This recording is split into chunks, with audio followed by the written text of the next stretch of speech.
Good morning, Cullman, and thank you for tuning in to Cullman Today. I'm your host, Dustin Isom, and today is Friday, October 18th.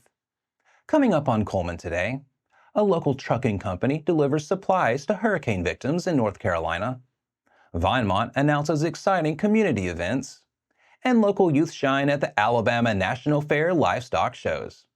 All this plus sports, weather, and more, but for now, let's dive into the top stories happening in Cullman today.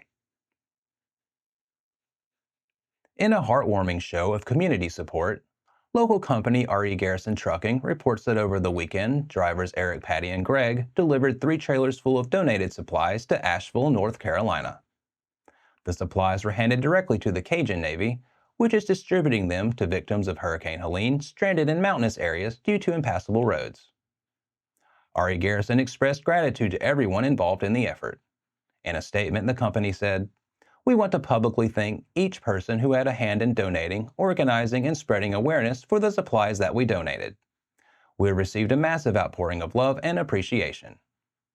We're working each day to become better for our trucking family and communities, but we cannot do it without the help of those who enable us to do so. And we can never say thank you enough."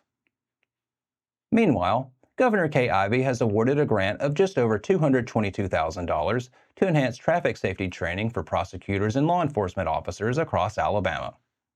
The Alabama Office of Prosecution Services will use the funds to support the Traffic Safety Resource Prosecutor Program.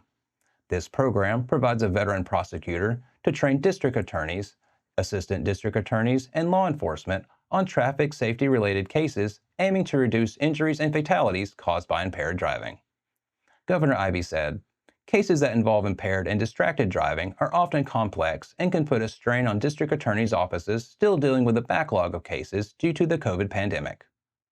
This program will help prosecutors handle these cases in a timely manner and help make our roads safer." The Alabama Department of Economic and Community Affairs, known as ADECA, is administering the grant with funds from the U.S. Department of Transportation's National Highway Traffic Safety Administration. ADECA oversees a wide variety of programs that support law enforcement, victim services, economic development, water resource management, energy conservation, and recreation. And to finish out our top stories, the Vinemont Town Council met on October 15th for its monthly meeting.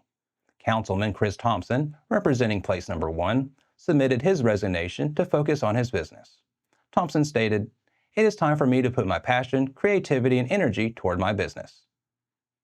The council approved a $1,000 payment for a new mural on the community storm shelter to be painted by local artist Jack Tupper. They also authorized payment of the town's Alabama Municipal Insurance Corporation bill, totaling just over $28,000. Several upcoming community events were announced. The monthly Senior Citizens Lunch will be held on October 21st from 10 a.m. until 1 p.m. at the Vinemont Community Center. A hot lunch and entertainment will be provided, and attendees are encouraged to bring a dessert. The annual Chillin' and Grillin' Barbecue Festival returns to Vinemont Sportsplex on October 26th from 10 a.m. to 4 p.m. Also, Vinemont's Community Trunk or Treat is scheduled for October 27th from 4 until 6 p.m. at Vinemont schools. Also, a free Thanksgiving meal will be served by council members and community volunteers on November 23rd from 11 a.m. until 1 p.m. in the Vinemont Schools lunchroom. The next Vinemont Town Council meeting is set for Tuesday, November 12th at Vinemont Town Hall. The work session begins at 5 p.m., followed by the meeting at 6. That's it for today's top stories. Now we're going to take a quick break before we dive into the world of sports.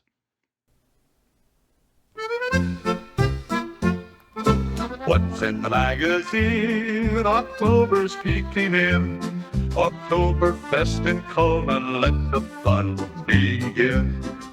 Heroes in our town, business all around. Recipes for sharing, joy everywhere found.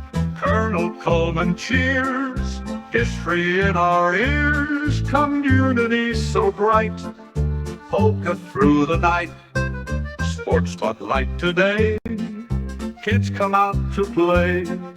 Fields and courts are buzzing in the autumn sway. Germans came to stay, crafts and brews on display. Cullman's heart is glowing in the polka way. Colonel Cullman cheers, history in our ears, community so bright, polka through the night.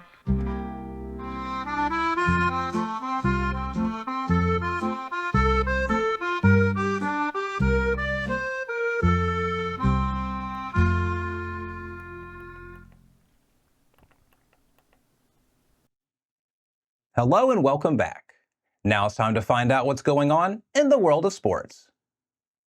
In today's sports segment, let's take a look at some of this week's area volleyball tournament action. After defeating Hansville and Locust Fork, respectively, Vinemont and Holly Pond clashed in the 3A Area 11 tournament finals Wednesday night.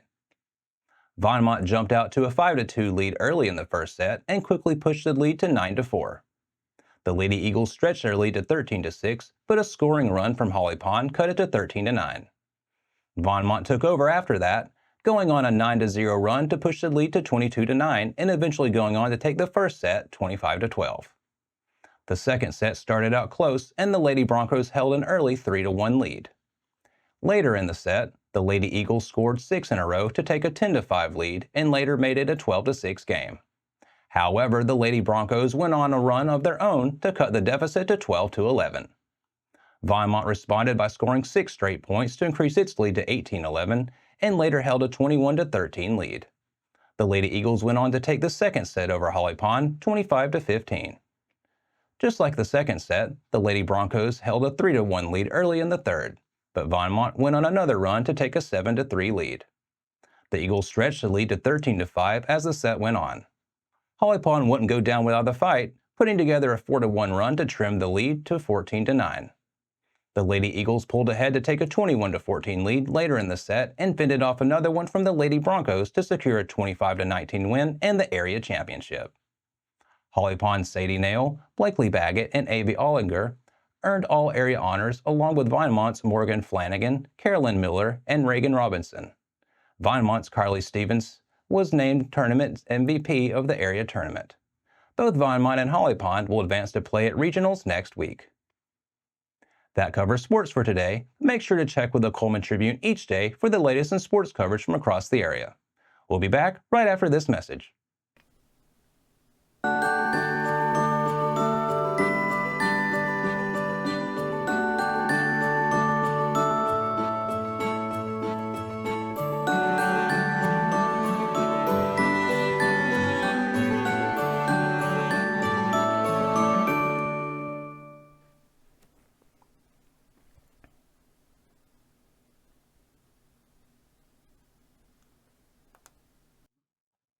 Hello and welcome back. Now it's time to speed things up with a news rundown. 4 stories in under 4 minutes. The Cullman Regional Foundation is gearing up for its For Kids' Sake variety show, and auditions are set for next week. On Tuesday, October 22nd from 4 until 8 p.m., talented performers are invited to St. John's Church for auditions. Registration will take place in the atrium and auditions will be held in Christ Hall. Foundation Executive Director Maria Stanford said, "The Cullman Regional Foundation looks forward to hosting another great For Kids' Sake variety show in 2025. We hope to feature many talented performers in the area at the biannual Bounds Memorial For Kids' Sake variety show." The variety show is scheduled for Sunday, February 2nd, 2025 at Wall Estate's Betty Leith Haynes Theater. Rehearsal will be from noon until 2:45 p.m., followed by the show at 4 p.m. A parental meeting will be held once participants are selected to provide all the details. The event raises funds for nursery and pediatric services at Cullman Regional. Scholarship information will be available to juniors and seniors, and various honors will be awarded to students. All participants will receive a t-shirt. The University of Alabama's award-winning marching band, the Marching Pride, has been selected to perform in the 2025 Macy's Thanksgiving Day Parade in New York City. This marks the first time the band will participate in the iconic event, proudly representing the state of Alabama on a national stage. Sarah Flores, Macy's Thanksgiving Day Parade associate producer, announced the selection, saying, "Macy's is thrilled to invite the Marching Pride of North Alabama to perform in the 2025 Macy's Thanksgiving Day Parade. We're so excited to bring the sounds of North Alabama to the Big Apple and look forward to sharing their talent with the country in November 2025. Chosen from more than 100 applicants, the marching band is one of the 9 bands selected for the 99th edition of the annual holiday spectacle. The band will join giant balloons, floats, clowns, and performers, bringing joy to millions of spectators and viewers nationwide on Thanksgiving Day 2025. Dr. Lloyd Jones, director of the Marching Pride of North Alabama, expressed his excitement. It is an honor to be selected to represent both the state of Alabama and the University of North Alabama in the Macy's 2025 Thanksgiving Day Parade. This invitation is a remarkable opportunity for our students, and we are deeply grateful to the Macy's Thanksgiving Parade for including us in such a storied American tradition. As part of the announcement, the Macy's team presented the Marching Pride with a $10,000 fundraising kickoff. Over the next 13 months, the band will prepare for their parade appearance with rehearsals and creative fundraising events, bringing the school and community together. The National Weather Service in Huntsville has issued a frost advisory for all counties in northern Alabama from 3 until 8 a.m. today. Residents are advised to take appropriate actions to protect pets and sensitive plants from the cold temperatures. Make sure to bring pets indoors overnight and cover or bring in any vegetation that could be damaged by frost. Young exhibitors from Cullman County achieved top honors at the Alabama National Fair Youth Sheep Show on October 12th in Montgomery. The competitions included showmanship and premier exhibitor categories across various age groups. In senior showmanship, Evan Roden of Cullman County was crowned grand champion. In junior showmanship, Easton Elrod of Cullman County took the grand champion title, with Riley Jordan placing third. In beginner showmanship, Brooklyn Ray of Cullman County was named grand champion, and Hattie Rasco secured 5th place. Kyson Aldredge of Cullman County placed 5th in intermediate showmanship and earned reserve champion in intermediate premier exhibitor category, which tests showmanship, livestock evaluation, and knowledge through a written test. In the junior premier exhibitor division, Easton Elrod added to his achievements by earning reserve champion. In the beginner premier exhibitor category, Henry Jordan of Cullman County placed 3rd, Brooklyn Ray took 4th place, and Reason Rutherford secured 5th place. The Alabama Farmers Federation and Alpha Insurance sponsored the youth livestock events at the fair. Congratulations to all the participants for their hard work and accomplishments. That's your 4 stories in under 4 minutes. Now for a quick break before we look at the weather ahead and pay our respects with obituaries. I'll be right back after this quick message.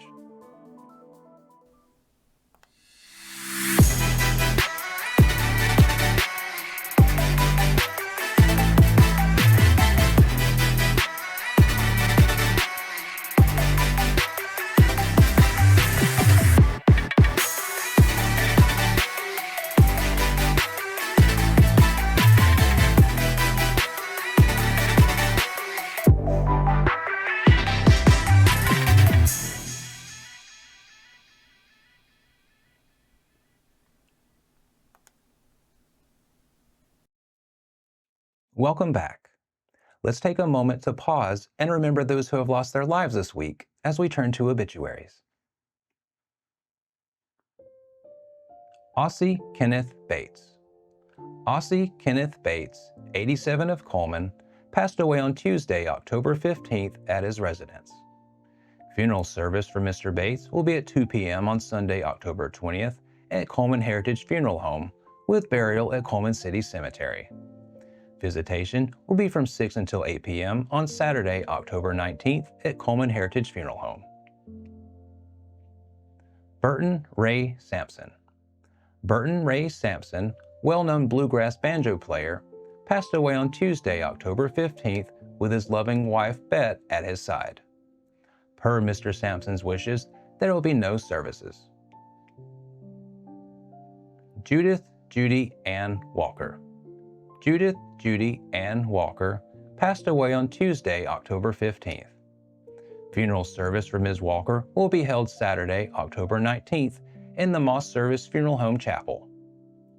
Family will receive friends for visitation from 1 p.m. until the service time at 3, with interment to follow at Cullman City Cemetery. That finishes up obituaries for today. Our thoughts and prayers go out to their friends and families. Now, let's take a look at the weekend weather forecast. This morning, we're under a frost advisory until 8 a.m., so be sure to bundle up if you're heading out early. After that, it'll be sunny with a high of around 70. Tonight, expect mostly clear skies with temperatures dropping to around 42. Tomorrow, we'll enjoy another sunny day with a high near 72. Tomorrow night will be clear with lows around 43. And sunshine closes out the weekend on Sunday with highs reaching near 76. Sunday night stays clear and the low will be around 44. That concludes another edition of Cullman Today. Thank you for joining us. We'll be back bright and early on Monday morning at 6:30 a.m. But for now, I'm Dustin Isom with Cullman Today, wishing you a fantastic Friday, Cullman.